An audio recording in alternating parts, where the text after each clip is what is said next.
নমস্কার বন্ধুরা, আরএস গল্প কথায় আপনাদের সবাইকে স্বাগত। আশা করি আপনারা সবাই সুস্থ আছেন।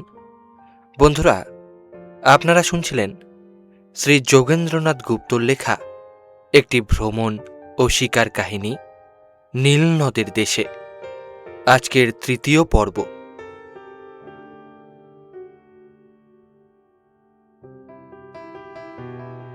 আমি এবার ডারবানে কয়েকদিন থাকিয়াই বৃন্দলিতে আসিলাম। বৃন্দলি ইসবতী জেলায় অবস্থিত। এখানে আমাদের দেশবাসী মিস্টার ইস্টউড একটি কৃষিক্ষেত্র স্থাপন করিয়াছিলেন। আমরা একসঙ্গে এক জাহাজেই আফ্রিকা আসিয়াছিলাম। তাহার এখানে কয়েকদিন খুব আরামের সহিত বিশ্রাম করিয়া বল সঞ্চয় করিলাম। মানুষের এক একটা নেশা থাকে। আমি যে কিরূপ ভয়ানক ভয়ানক বিপদে পড়িয়াছি সে কথা পাঠকেরা বেশ জানিতে পারিতেছেন, কিন্তু উহাতে আমার উৎসাহ কিছুমাত্র হ্রাস পায় নাই। আবার লোকজন সংগ্রহ করিয়া কয়েকখানি গাড়ি সংগ্রহ করিয়া বাহির হইলাম। কাফরি অনুচর তো ছিলই, তাছাড়া আমার নিত্যসঙ্গী কুকুরগুলি, অতিরিক্ত সার, এসব লইয়া একদিন বন্ধুর গৃহ পরিত্যাগ করিয়া রওনা হইলাম। দুর্ভাগ্যবশত প্রথম দিনটাই একটা বিপদে পড়িতে হইল। একটা পাহাড়ের ওপর হইতে নিচে নামিবার সময় ঢালু পথে গাড়ি এত বেগে চলিতে আরম্ভ করিল যে প্রতি মুহূর্তেই উহা উল্টাইয়া পড়িবার উপক্রম হইতেছিল। আমি কোনো প্রকারে বেগতিক দেখিয়া গাড়ি হইতে লাফাইয়া পড়িলাম।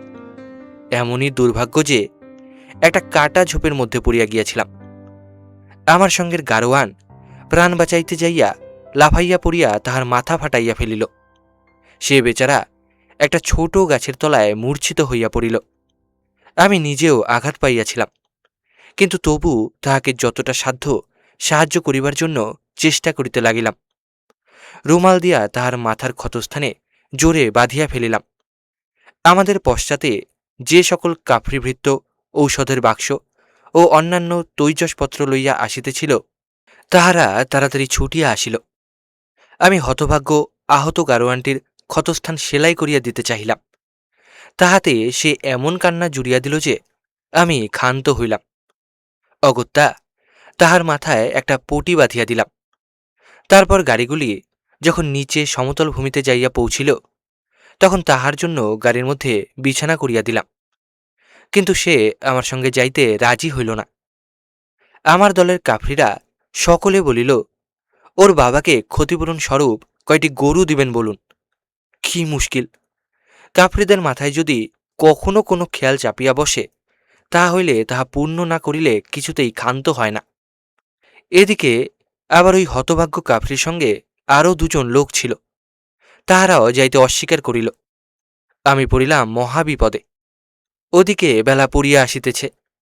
অন্ধকার হইয়া গেলে এই মরু প্রান্তরে কোথায় বা যাই? একজন গারোয়ান ও আমি এতগুলি সার, গরু, গাড়ি ও জিনিসপত্র লইয়া অগ্রসর হওয়াও তো বড় সহজ ব্যাপার নহে। কি আর করা যায়? বিপদে পড়িলে সবই করিতে হয়। আমরা দুইজনে কয়েক মাইল পথ অগ্রসর হইলাম। সৌভাগ্যক্রমে একটি কাফরি বালককে 2.5 টাকা মজুরিতে ঠিক করিয়া আমাদের সঙ্গে লইলাম। সন্ধ্যার সময় দুইজন ওলন্দাজ চাষি আসিয়া আমাদের গাড়ি আটক করিল। তাহারা বলিল যে আহত কাফরি গারোয়ানটি তাহাদের চাষের জমির পাশেই থাকে। তাহার অবস্থা সংকটজনক, আপনি কিছু বারুদ দিন। ইহাদের বিশ্বাস ক্ষতস্থানে বারুদ দিলে ক্ষত আরোগ্য হয়। আমি তো বুঝিতে পারিলাম না কেমন করিয়া বারুদ ব্যবহারে ক্ষত আরোগ্য হইবে। সে কথা ভাবিয়া তো আর কোনো ফল হইবে না। আমরা রাত্রি প্রায় 8টার সময় একটি কাফরি পল্লীতে যাইয়া পৌঁছিয়া স্বস্তির নিঃশ্বাস ফেলিলাম। রাতটা নিরাপদে কাটিয়া গেল। আজ খুব সকালে বাহির হইয়া পড়িলাম। নদী পার হইতেছি, এমন সময় দেখিতে পাইলাম যে নদীর এক কিনারায় প্রায় 10-12টা কুমির শুইয়া আছে।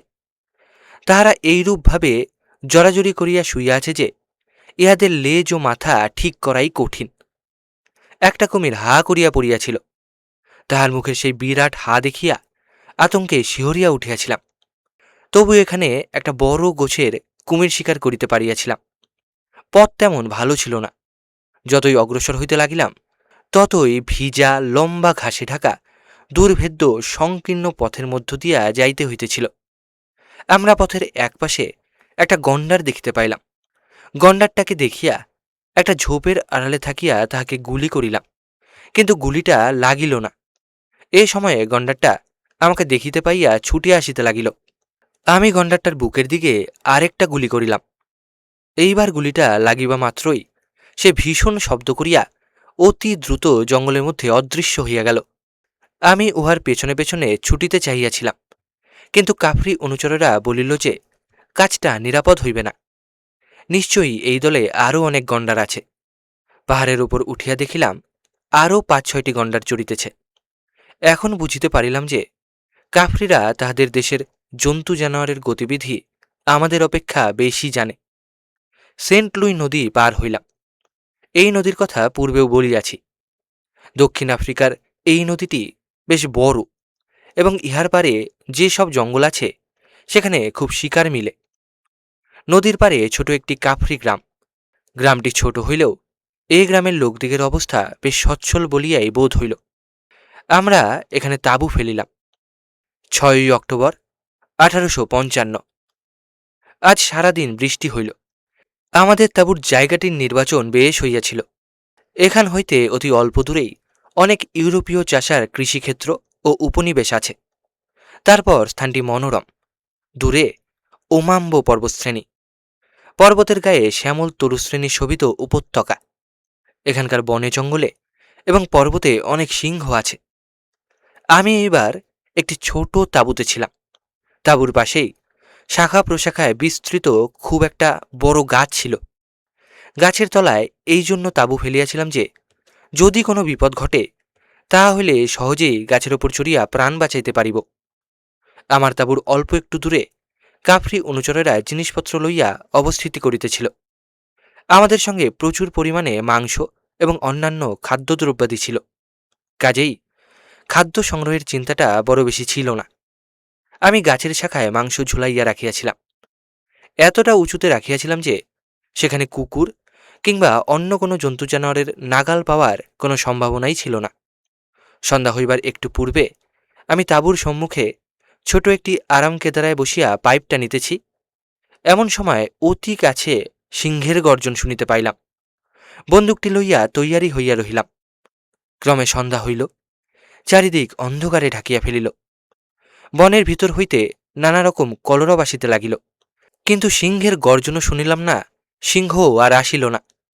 ভাবিলাম বোধহয় কোনো উপদ্রব হইবে না। এইরূপ নিশ্চিন্ত মনে আছি। এমন সময় তাঁবুটা ভীষণ বেগে দুলিতে লাগিল, এবং ২টি কাফরি বালক ভয়ে কাঁপিতে কাঁপিতে আমার কাছে আসিয়া লাফাইয়া পড়িল। কি ব্যাপার?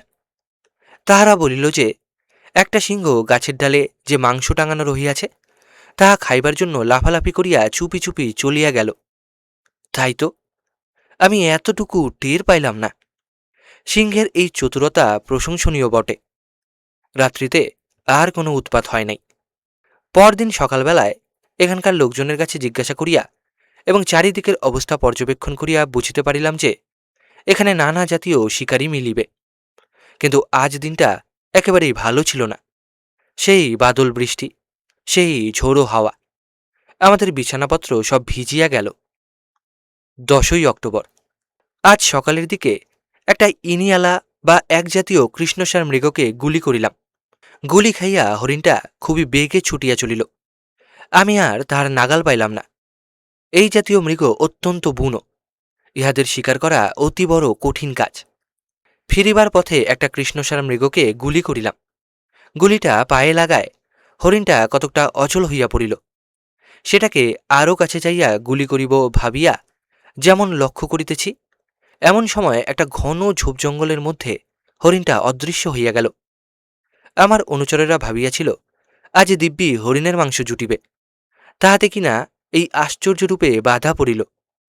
এইরূপ নিরাশ হইয়া আমরা কিছু দূরে একটা ফাঁকা জায়গায় আসিয়া দেখিলাম এক পাল হায়েনা সেই আহত হরিণটাকে চারিদিক হইতে আসিয়া আক্রমণ করিয়াছে। তারা এমন দুর্দান্ত মাংসলোলুপ জানোয়ার যে মাংসের গন্ধ পাইলে ইহারা অতি বড় হিংস্র হইয়া উঠে। আমাদের পায়ের শব্দ শুনিয়া এবং কাফরিগুলির চিৎকারে হায়নাগুলি যেন ভয় পাইয়া পলাইয়া গেল। একটি হায়নাকেও গুলি করিতে পারিলাম না।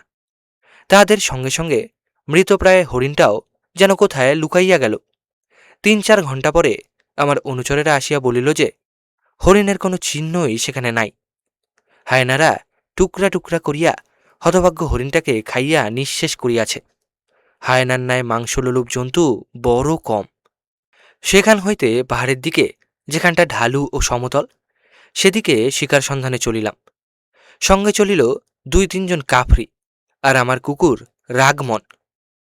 খানিকটা দূর যাইতেই কুকুরটা বিকট চিৎকার করিয়া উঠিল। চাহিয়া দেখি মাত্র ৩০ গজ দূরে ২টা সিংহী এক লক্ষ্যে আমার দিকে চাহিয়া আছে। আমার কাফরি ভৃত্যগুলি সিংহী দুইটিকে দেখিতে পাইয়াই ঊর্ধ্বশ্বাসে তাঁবুর দিকে ছুটিয়াছে। কুকুরটাও ঘেউ ঘেউ করিতে করিতে আমাদের পিছু পিছু ছুটিয়া গেল। আমি কিছুক্ষণের জন্য হতভম্ব হইয়া পড়িয়াছিলাম। কি করিব ভাবিতেছিলাম, কিন্তু কি আশ্চর্য, কিছুই করিতে হইল না। সিংহী দুইটি আস্তে আস্তে ঝোপের মধ্যে পলাইয়া গেল। কেন গেল তাহারাই জানে। আমি তাঁবুর দিকে ফিরিয়া যাইতেছি, নদীর তীরের পথ ধরিয়া চলিয়াছি। এমন সময় একটা ঝোপের মধ্য হইতে 2টো বুনো মহিষ গর্জন করিয়া বাহির হইয়া পড়িল। আমার কাছ হইতে এই ভীষণ মহিষ দুইটি 10 গজ দূরেও ছিল না। এমন অবস্থায় গুলি করা ছাড়া আর কোনো উপায় ছিল না। 1, 2, 3, একে একে 3টি গুলি করিলাম। একটিকে মারিতে পারিলাম, অপরটি ভীষণ গর্জন করিতে করিতে গভীর অরণ্যের মধ্যে লুকাইয়া গেল। এখানে শিকার মিলিতেছিল বলিয়া বেশ আনন্দে দিনগুলি কাটিতেছিল। প্রায়ই হরিণ শিকার করিতাম। একদিনের কথা বলিতেছি। অল্প অল্প বৃষ্টি পড়িতেছে। পূর্বে যে জায়গায় তাঁবু ফেলিয়াছিলাম সেখান হইতে কিছু দূরে তাঁবু তুলিয়া আনিয়াছি। এখন আমরা দলে বেশ পুরু হইয়াছি। আরও 2 দল শিকারী আসিয়াছেন। আমাদের তাঁবুর এই জায়গাটিও বেশ ভালো ছিল। চারিদিকের দৃশ্য অতি মনোরম। এ স্থানের 3 দিক ঘিরিয়া নদী বহিয়া চলিয়াছে। তাঁবুর আশেপাশে মস্ত বড় সব গাছ।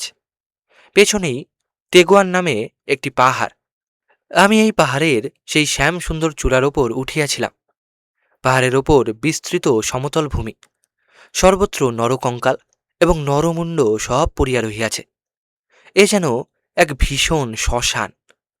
শুনিলাম এই পাহাড়ের ওপর এক সময়ে একটি বর্ধিষ্ণু পল্লী ছিল। তখন এখানে অনেক লোকের বসতি ছিল। একবার দুর্দৈব উপস্থিত হইল।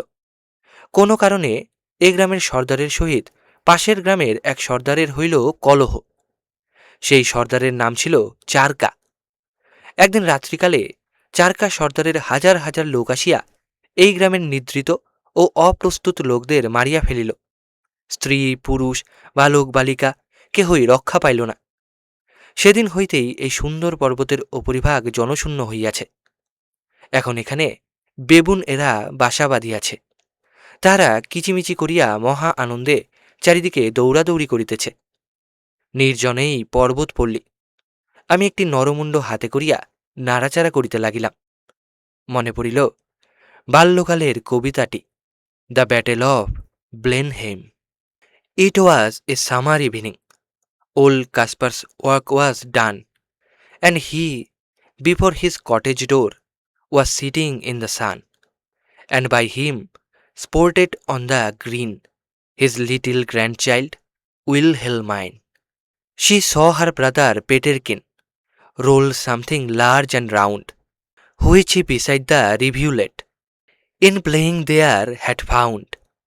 He came to ask what he had found, that was so large and smooth and round. Old Caspar took it from the boy, who stood expectant by, and then the old man shook his head, and with a natural sigh, "'Tis some poor fellow's skull, who fell in the great victory." খানিকক্ষণ নরমুণ্ডটা লইয়া সেই নির্জন পাহাড়ের উপর বসিয়া নাড়াচাড়া করিলাম। তাহার পর উহা ফেলিয়া দিলাম। মুণ্ডটি গড়াইতে গড়াইতে দূরে পড়িয়া গেল। যে দিনের কথা বলিতেছিলাম সেদিন সকালবেলা দেখিলাম আমার তাঁবু হইতে প্রায় ৩০০ গজ দূরে একটা বুনো মোষ আর ৫টা কালো গণ্ডার চড়িয়া বেড়াইতেছে।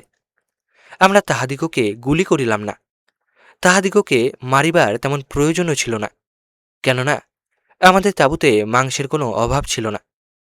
তাহারা নির্বিবাদে চড়িতে চড়িতে অদৃশ্য হইয়া গেল। খানিক পরে দেখিলাম ঠিক সেইখানেই একটি সাদা গণ্ডার আসিয়া উপস্থিত। তাহার মাথায় বেশ সুন্দর শিং রহিয়াছে, কিন্তু শিকার করিলাম না। গণ্ডার শিকার করা অন্তত এই অঞ্চলে তেমন কঠিন কাজ নহে। এই বিষয়ে কি জানি অন্য কাহারও তেমন উৎসাহ দেখিলাম না। স্বাধীনভাবে নিশ্চিন্ত মনে এই সকল বন্যজন্তু যখন বিচরণ করে তখন দেখিতে বেশ ভালো লাগে। একদা একজন কাফরির কাছে শুনিলাম, সেই পাণ্ডার রাজার ছেলেরা পিতার মৃত্যুর পর কে রাজা হইবে তাহা লইয়া খুবই মারামারি কাটাকাটি আরম্ভ করিয়া দিয়াছে। এদেশের এই রীতি। পাণ্ডার রাজা বাঁচিয়া থাকিতেই এইরূপ গোলমাল। মরিয়া গেলে যে আরও কত কি বিপদ ঘটিবে তাহা বলা যায় না। ঐরূপ অবস্থায় গ্রামকে গ্রাম উজাড় হইয়া যায়। দুই ভাইয়ের রাজ্য লাভ করিবার আকাঙ্ক্ষায় এই অঞ্চলে বিপ্লব উপস্থিত হইয়াছে। আমরা এখানে অনেক দিন কাটাইয়া দিলাম। বেশ আনন্দেই দিনগুলি কাটিয়াছিল। তারপর চলিলাম নিকটবর্তী মিশনারি স্টেশনের দিকে। এ কয়দিন বাহিরের জগতে কি হইতেছে না হইতেছে তাহার কোনো সংবাদই জানিতে পারি নাই। কাজেই দেশের সংবাদ জানিবার জন্য ব্যাকুল হইয়াছিলাম। আমরা তাঁবু তুলিয়া রওনা হইলাম। আজ দিনের বেশিরভাগ সময়ই খুব বৃষ্টি হইয়াছিল। সন্ধ্যার একটু পরে মিশনারিদের উপনিবেশে যাইয়া পৌঁছিলাম। এইরূপভাবে হঠাৎ মিশনারিদের উপনিবেশে যাইবার একটা কারণ ছিল। কারণটি এই যে, আমরা যে কাফরিপল্লীর কাছে ছিলাম তাহার সর্দার একদিন আমাদিগকে বলিল যে, তোমরা এখন আমাদের এই দেশ ছাড়িয়া পলাও, কেননা আমাদের দেশের পাণ্ডার রাজার পরে কে রাজা হইবে তাহা লইয়া তাহার দুই ছেলের মধ্যে ভীষণ যুদ্ধ আরম্ভ হইয়া গিয়াছে। আমাদেরও উহার মধ্যে জড়াইয়া পড়িতে হইবে। তখন আমরা তোমাদিগকে কোনরূপে রক্ষা করিতে পারিব না। তাহার এই কথার উপর আর কোনো কথা বলা চলে না। ২০,০০০ ২৫,০০০ লোক আসিলে কেমন করিয়া আমরা আত্মরক্ষা করিতে পারিব? সেই জন্যই ওই জায়গাটায় থাকা আমরা আর সঙ্গত মনে করি নাই। আমরা আমাদের সঙ্গের বেশিরভাগ জিনিসপত্রই সেই জুলু সর্দারের জিম্মায় রাখিয়া গেলাম। জুলুদের মতো সৎ, সাধু এবং সত্যবাদী জাতি বড় একটা দেখা যায় না। এই ঘটনার প্রায় ৭ বৎসর পরে আমি তাহার নিকট হইতে আমার সমুদয় জিনিসপত্র ফিরিয়া পাইয়াছিলাম। একটি সামান্য জিনিসও তাহারা নষ্ট করে নাই। মিশনারিদের কাছে শুনিলাম যে এই অঞ্চলটা প্রায় জনশূন্য হইয়া পড়িয়াছে। জুলুদের ১/৪ লোকের মৃত্যু হইয়াছে। কত লোক যে এই যুদ্ধের সময় দেশ হইতে পলাইয়া বাঁচিবার জন্য তুগেলা নদী পার হইতে যাইয়া প্রাণ দিয়াছে তাহার সংখ্যা কে গণনা করিবে? এই পথেই প্রায় ৮,০০০ গরু বাছুর গিয়াছে। বিজয়ী দলেরও অনেক লোক মারা পড়িয়াছে। এইসব দুর্দান্ত অসভ্য জাতীয় লোকেরা মানুষ মারিয়া ফেলাটাকে একটা নেংটে ইঁদুর মারার মতো অতি তুচ্ছ জিনিস বলিয়া মনে করে। একদিন একটা জুলু হাসিতে হাসিতে আমাকে বলিল, আমি ৬টা লোককে মারিয়াছি। আর একজন বলিল ৫টা। আর একজন জুলু যোদ্ধা বলিল সে মারিয়াছে ২০টা। তার মধ্যে কয়জন যুবক, কয়জন যুবতী, কয়জন বালক ও বালিকাকে সে মারিয়াছে তাহাও সে হাসিতে হাসিতে বলিয়া গেল। যে পাণ্ডার সর্দারের রাজত্ব লাভের জন্য তাহার পুত্রেরা পরস্পর বিবাদ করিয়া এই দেশের ওপর দিয়া রক্তের ঢেউ বহাইয়া দিতেছিল, সেই পাণ্ডার রাজা নিজেও রাজা হইবার সময় তাহার সহোদর ৭ ভাইয়ের রক্তের স্রোতে হাত দুখানি রাঙা করিয়া তবে রাজা হইয়াছিল। পাণ্ডার রাজার জীবিতকালেই এই ভীষণ যুদ্ধে দেশের এই সর্বনাশ। সে এই হত্যা ও রক্তপাতের আনন্দ উপভোগ করিতেছিল। বিজয়ী কাফরিরা আমাকে বলিল যে তুগেলা নদীর জল রক্তে লালে লাল হইয়া গিয়াছে। তাহারা আরও বলিল যে ৮ মাইল দূরের ইননি নদীর জলে অসংখ্য মৃতদেহ ভাসিয়া যাইতেছে। এই পথে ১ ফোঁটা পান করিবার মতো ভালো জল কোথাও মিলিবে না। আমাদের সারাটা পথ মরার উপর দিয়া হাঁটিয়া যাইতে হইবে। এইরূপ অবস্থায় আমি এখন তাড়াতাড়ি নির্দিষ্ট আবাসস্থানে ফিরিয়া যাইবার জন্য বেশি মাত্রায় ব্যগ্র হইয়া পড়িয়াছিলাম। তাহার কারণ ওদিকে শীঘ্রই আবার বর্ষা নামিবার সম্ভাবনা হইয়াছিল। এদেশে বৃষ্টি আরম্ভ হইলে সহজে থামে না, তখন নদীতে বান ডাকে। যদি একবার বন্যা আসে, তাহা হইলে এখান হইতে আর ফিরিবার সুযোগ মিলিবে না। এজন্যই আমি তুগেলা নদী পার হইবার জন্য ব্যগ্র হইয়া পড়িয়াছিলাম। আমার কাফরি ভৃত্যেরা কিন্তু আমাকে নানাভাবে ভয় দেখাইতেছিল। আমার সঙ্গে যে সকল কাফরি ছিল, তাহাদের মধ্যে একজনের কথা না বলিলে অন্যায় হইবে। তাহার নাম মাহুতকা। পূর্বে এই লোকটি মিস্টার এলিফ্যান্ট হোয়াইটের নিকট কাজ করিত। সে আমাকে ছাড়িয়া কখনো কোথাও যায় নাই এবং সর্বদা আপদ বিপদের মধ্যে পাশে আসিয়া দাঁড়াইয়াছে। মাহুতকাও আমাকে এই দেশ ছাড়িয়া চলিয়া যাইতেই বলিল। আমি মিস্টার ইয়ান নামক একজন ঔপনিবেশিকের নিকট হইতে একটা ঘোড়া চাহিয়া লইলাম। তারপর একদিন সকালবেলা রওনা হইলাম। দিনটি ছিল ঠান্ডা, বেশ শীতল বাতাস বহিয়া যাইতেছিল। আগের রাত্রিতে কয়েক পশলা বৃষ্টি হইয়াছিল, তাই বেশ ভালো লাগিতেছিল। আমরা প্রায় 12 মাইল পথ চলিলাম। এই পথের সারা আকাশ ও বাতাস ব্যাপিয়া কি ভীষণ দুর্গন্ধ! পথের সর্বত্র মানুষের মৃতদেহ স্তূপাকারে পড়িয়া রহিয়াছে। পুরুষ, স্ত্রীলোক, শিশু সন্তান সকলের গলিত সব পড়িয়া আছে। যোদ্ধার সব পড়িয়া আছে যুদ্ধের পোশাক পরা অবস্থায়। চাষা পড়িয়া আছে, তাহার বেসাতি মাথায়। উহ, কি দুর্গন্ধ! নিঃশ্বাস বন্ধ হইয়া আসিতেছিল, পেট ফুলিতেছিল। আমার সঙ্গী কাফরিরা মরা দেখিয়া ভয় পাইতেছিল। তাহারা যত দূর সাধ্য মৃতদেহ এড়াইয়া যাইতেছিল, কিন্তু তুগেলা নদীর কাছাকাছি আসিয়া আর তাহা সম্ভব হইল না। পথের দুই দিকে স্তূপীকৃত মৃতদেহ, কাজেই কি আর করিবে? ভয়ে কাঁপিতে কাঁপিতে মৃতদেহগুলি উত্তীর্ণ হইয়া চলিতেছিল। কি শোচনীয় দৃশ্য! কোথাও দেখিলাম মায়ের পিঠে শিশু সন্তান বাঁধা রহিয়াছে। মাও বাঁচিয়া নাই, শিশুও বাঁচিয়া নাই। ভাবিলাম, কি নিষ্ঠুর এই পৃথিবী! মানুষ কদিনের জন্যই বা পৃথিবীতে আসে, কিন্তু সেই অল্প সময়ের মধ্যেই এত হত্যা, এত নৃশংসতা! মানুষের ওপর মানুষের কি ভীষণ অত্যাচার! খানিক দূর আসিবার পর আমাদের সঙ্গে একদল বিজয়ী সৈনিকের দেখা হইল। তাহারা গাছের ডাল হাতে করিয়া বেশ বিজয়গর্বে আস্তে আস্তে যাইতেছিল। আমি তাহাদিগকে দেখিয়া একটু ভয় যে না পাইয়াছিলাম তাহা নহে, কিন্তু এরূপ স্থলে ভীত হওয়া একেবারেই সঙ্গত নহে। কাজেই বন্দুকটি উঁচু করিয়া ধরিয়া বলিলাম, সব ভালো তো? তাহারা বলিল, তোমার সব ভালো তো? আমি বলিলাম, হাঁ। এই বিজয়ী দল পাণ্ডার রাজার ছোট ছেলের পক্ষের। তাহারা আমার সঙ্গে বেশ ভালো ব্যবহার করিল।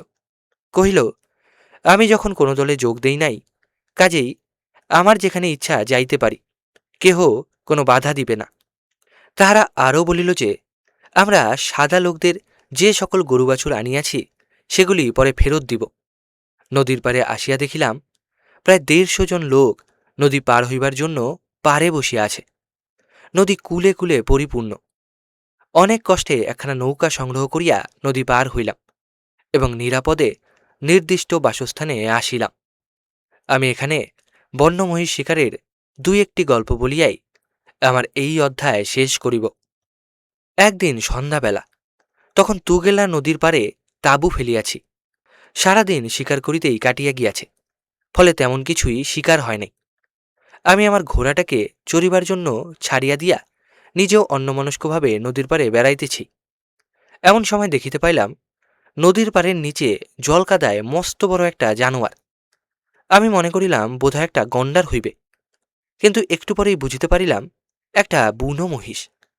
আমি যেমন দেখা অমনি তাহার বুকের দিক লক্ষ্য করিয়া গুলি ছুড়িলাম। গুলি খাইয়াই সে বেগে ছুটিয়া চলিল পাহাড়ের দিকে। আমিও তাহার পেছনে পেছনে ছুটিয়া চলিলাম। ক্রমে অন্ধকার হইয়া আসিতেছিল। স্পষ্টভাবে কিছুই দেখিতে পাইতেছিলাম না, শুধু কাটা ঝোপের পেছনে একটা বৃহদাকার জন্তুর মতো অস্পষ্ট দেখা যাইতেছিল। আমি কাছাকাছি কোনো গাছে চড়িয়া গুলি করিব, এইরূপ স্থির করিয়া এদিক ওদিক তাকাইতেছিলাম, কিন্তু তেমন সুবিধামতো কোনো গাছ দেখিতে পাইলাম না।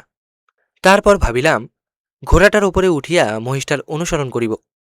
এইরূপ ভাবিয়া বা হাত দিয়া ঘোড়ার লাগাম এবং ডান হাতে বন্দুকটি ধরিয়া ঘোড়ার ওপর উঠিতে চেষ্টা করিতেছি।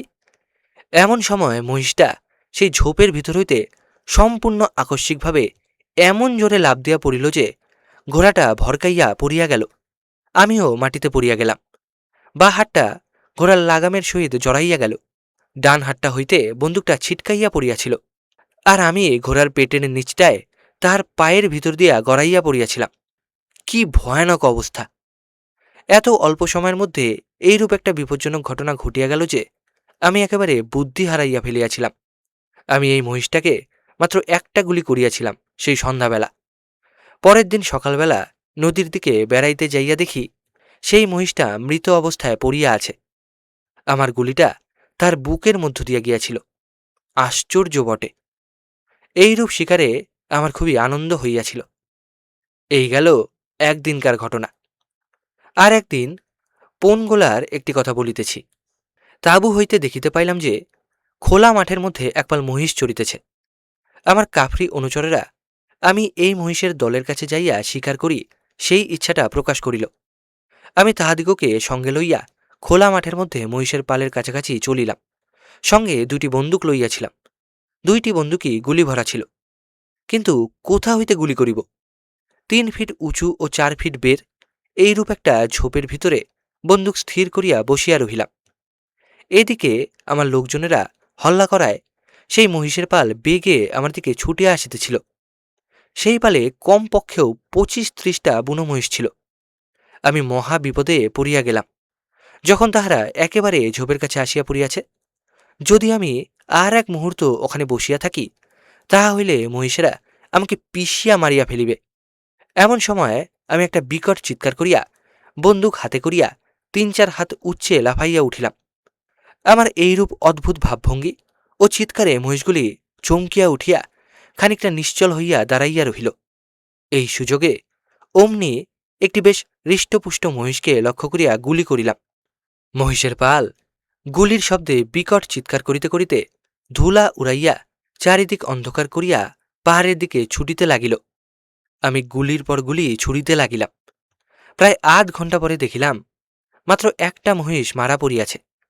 কাফরিরা মহা আনন্দে সেটাকে বহিয়া লইয়া তাঁবুতে আসিল। বন্য মহিষ শিকার করা বড় কঠিন। ইহারা এত দ্রুত দৌড়াইতে পারে যে অনেক সময় লক্ষ্য ঠিক করাই কঠিন হইয়া ওঠে। আমি বুনো মহিষ শিকার করিতে যাইয়া অনেকবারই বিপদে পড়িয়াছি। একবার একটা মহিষকে গুলি করিবার পর মহিষটা গুলি খাইয়াই আমার উপর আসিয়া পড়িল এবং আমায় মাথার শিং দিয়া এমন জোরে ঘা মারিয়াছিল যে আমি অজ্ঞান হইয়া পড়িয়াছিলাম। সে মহিষটার আর সন্ধান পাওয়া যায় নাই। এজন্যই বলিতেছিলাম যে বন্য মহিষ শিকার করা অতি কঠিন কাজ। আমি এবার যে অঞ্চলে শিকার করিতে আসিলাম সে দেশের নাম মেরিকো। বেশ সুফলা দেশ, চারিদিকে গাছপালা আছে। দেশটি একটু গরমও বটে, কিন্তু এই অঞ্চলে জলের কোনো অসুবিধা নাই। ইহা একটা মস্ত বড় সুবিধা।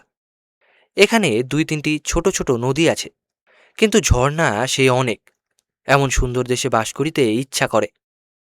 এখানকার পাহাড়গুলি বেশিরভাগ শিলা ও প্রস্তরে গঠিত হইলেও অতিথ্যকা প্রদেশগুলি উর্বর। কাজেই চাষবাসের পক্ষে, বসবাসের পক্ষে এ ছোট দেশটিকে সর্বোৎকৃষ্ট বলা যাইতে পারে। কিন্তু এখানে শিকার তেমন নাই। এখানকার চারিদিকে বুয়ারেরা ক্ষেত খামার করিয়া বাস করিতেছে। তাহারা আমাদের প্রতি অত্যন্ত ভালো ব্যবহার করিয়াছিল। মিস্টার সোয়ার্টস নামে একজন কৃষকের বাড়িটিকে একটি অতিথিশালা বলিলেও কোনরূপ অত্যুক্তি করা হয় না। যেখান হইতে যিনি আসিতেন তিনি এখানে 2-1 দিন থাকিয়া পানে ও ভোজনে তৃপ্ত হইয়া যাইতেন। বুয়ারেরা ঘৌড়দৌড়, শিকার, দৌড়াদৌড়ি এসব খুবই ভালোবাসে। নৃত্য, সঙ্গীত এ সকলও ইহাদের অত্যন্ত প্রিয়। বুয়ার মেয়েরাও দেখিতে বেশ সুন্দরী। অল্প বয়সেই ইহাদের বিবাহ হয়।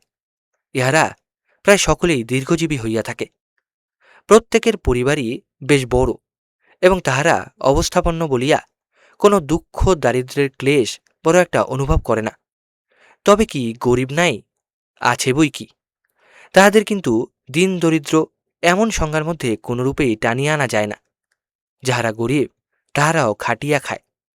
আর এই অঞ্চলে অভাব তো তেমন বেশি কিছু নাই, কেননা খাদ্য, পোশাক যাহা কিছু নিত্যকার প্রয়োজনীয় তাহা তাহারা নিজেরাই প্রস্তুত করে। বুয়ারদের মধ্যে বিবাহের ব্যাপারটাও সহজ। এখানে বিবাহ করিতে কন্যাপণ দিতে হয়। সে পণও তেমন কঠিন নয়। কয়েকটা ভেড়া, কয়েকটা দুগ্ধবতী গাভী, গোটা কয়েক চাষবাসের যোগ্য সার, আর একটা চড়িবার মতো ভালো ঘোড়া কন্যার পিতা বা অভিভাবককে দিলেই হইল। এইভাবে বিবাহের পর স্বামী স্ত্রী তাহাদের ঘরকন্যা আরম্ভ করে।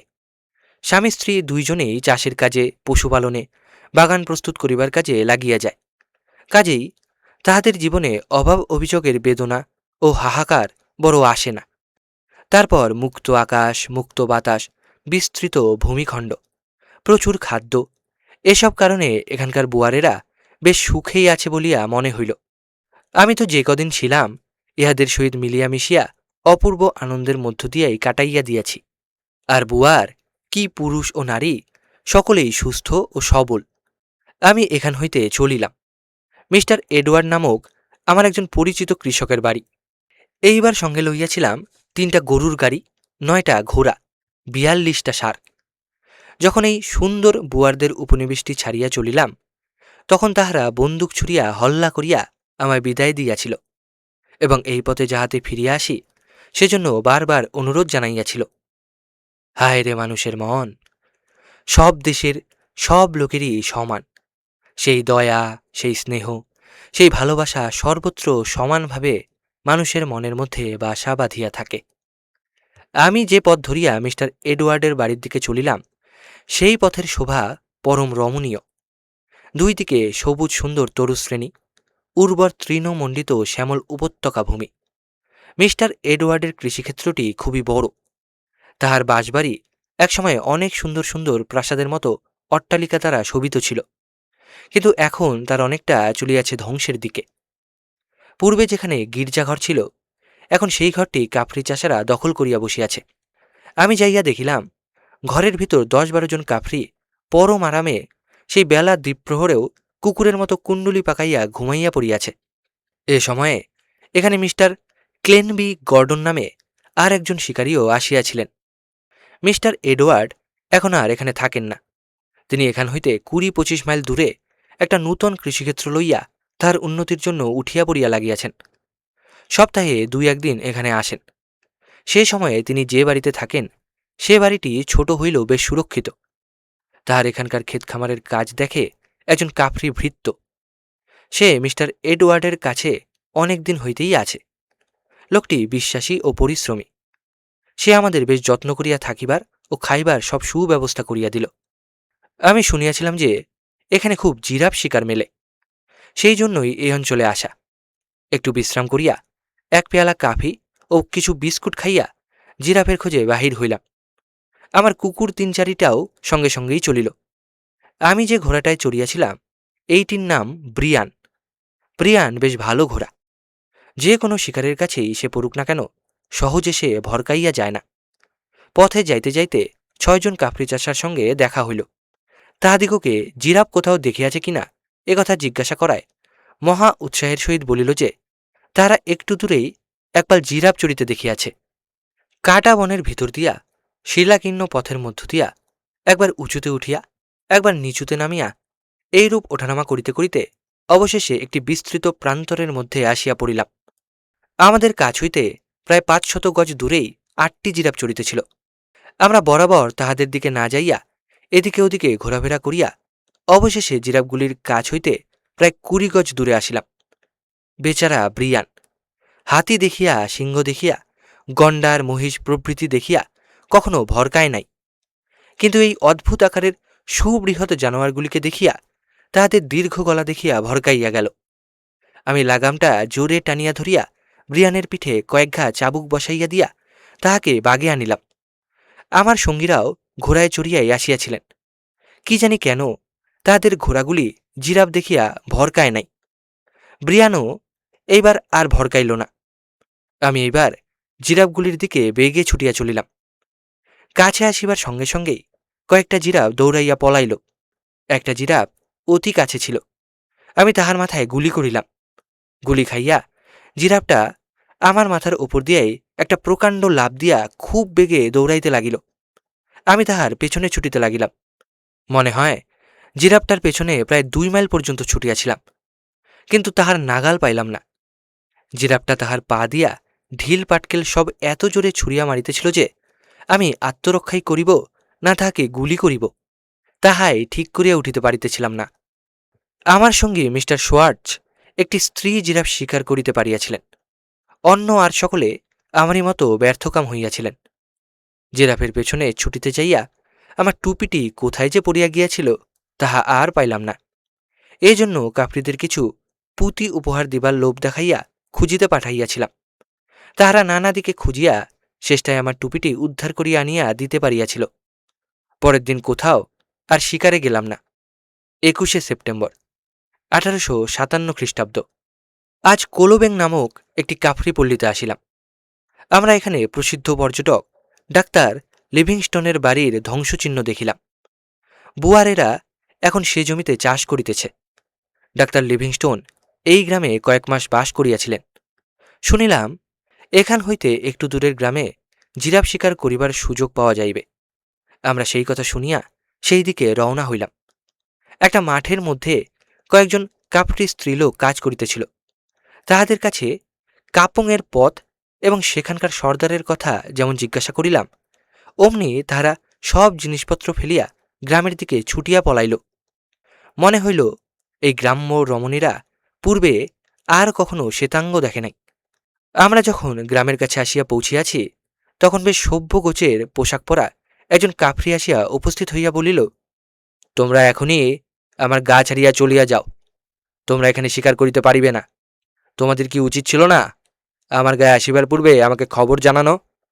আমি তখন স্ত্রীলোকদের কথা বলিলাম এবং সঙ্গে সঙ্গে কিছু উপহার দিলাম। তখন কাফরি সর্দার খোশ মেজাজে আমার সঙ্গে করমর্দন করিয়া সন্তুষ্ট চিত্তে আমাদিগকে তাহার গ্রামে লইয়া গেল এবং শিকারের সর্ববিধ সুব্যবস্থা করিতে রাজি হইল। এখানকার চারিদিকের গ্রামে প্রায় 20,000 কাফরি বাস করে। কোনো বিদেশি শিকারী কিংবা ব্যবসায়ীকে দেখিতে পাইলেই ইহারা পঙ্গপালের মতো তাহাকে ঘিরিয়া ধরিয়া ব্যবসা করিবার ব্যবস্থা করিয়া লয়। এতগুলি কাফরির সর্দার হইতেছে আমাদের এই নূতন পরিচিত কাফরিটি। ইহার নাম শেখলি।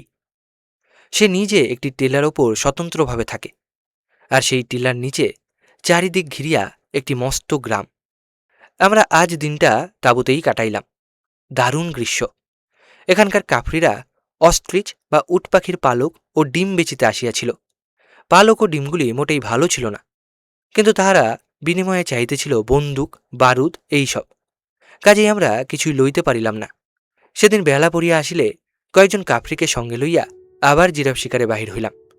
খানিক দূর যাইতেই দেখিতে পাইলাম 60টা জিরাফ আস্তে আস্তে চলিয়াছে। আমি ছিলাম দলের সকলের পেছনে। প্রথমবারের ব্যর্থতার কথা মনে করিয়া আমি বেশ সতর্ক হইয়া প্রায় 300 গজ দূরে যে জিরাফটা চড়িতেছিল তাহাকে লক্ষ্য করিয়া একটা গুলি ছুড়িলাম, কিন্তু এইবারও গুলিটা তাহার গায়ে লাগিল না। বন্দুকের আওয়াজে জিরাফটা বেগে দৌড়াইতে লাগিল। আমিও ব্রিয়ান ঘোড়াকে জোরে ছুটাইয়া দিলাম। সে ঊর্ধ্বশ্বাসে কাটা বন ও ঝোপঝাড়ের মধ্য দিয়া এত বেগে ছুটিল যে আমি ঘোড়ার ওপর স্থিরভাবে বসিতে পারিতেছিলাম না। আত্মরক্ষা করিতে চাইয়া হাত হইতে বন্দুকটি পড়িয়া গেল। তাড়াতাড়ি ঘোড়া হইতে নামিলাম এবং বন্দুকটি লইয়া জিরাফটির দিকে ছুটিয়া চলিলাম এবং 2-3টি গুলিও করিলাম। একটি গুলি জিরাফটার পায়ে লাগিল। গুলি লাগায় তার পায়ের দিক দিয়া অজস্র ধারে রক্ত পড়িতেছিল। তবু সে প্রাণ বাঁচাইবার জন্য অতি দ্রুত ছুটিয়াছিল। যাহারা জিরাফের দৌড় দেখে নাই তাহারা ইহার গতি সম্বন্ধে কোনো ধারণাই করিতে পারিবে না। আমি যখন জিরাফের পেছনে ছুটিতেছিলাম তখন ব্রিয়ানও আমার সঙ্গে এক চাতুরি খেলিল। সে তাঁবুর দিকে ছুটিয়া গেল। আমি 2-3 বার আছাড় খাইয়া পড়িয়া গেলাম। হাত পা ছড়িয়া গেল। কোন দিকে দেখিব? এইভাবে প্রায় 2 মাইল ছুটিয়া পরে তাঁবুতে ফিরিলাম। তখন আমার অর্ধমৃতাবস্থা। পিপাসায় ছাতি ফাটিয়া যাইতেছিল। পথে একজন কাফরির কাছে শুনিলাম যে আমাদের সঙ্গে মিস্টার জনও জিরাফ শিকারের কল্যাণে একটি হাত ভাঙিয়া ফেলিয়াছেন। সুসংবাদ বটে। তাঁবুতে আসিয়া দেখিলাম সেই কাফরির কথা সত্য। মিস্টার জনের হাতের অবস্থা শোচনীয়। তিনি শয্যায় পড়িয়া গোঁ গোঁ করিতেছেন।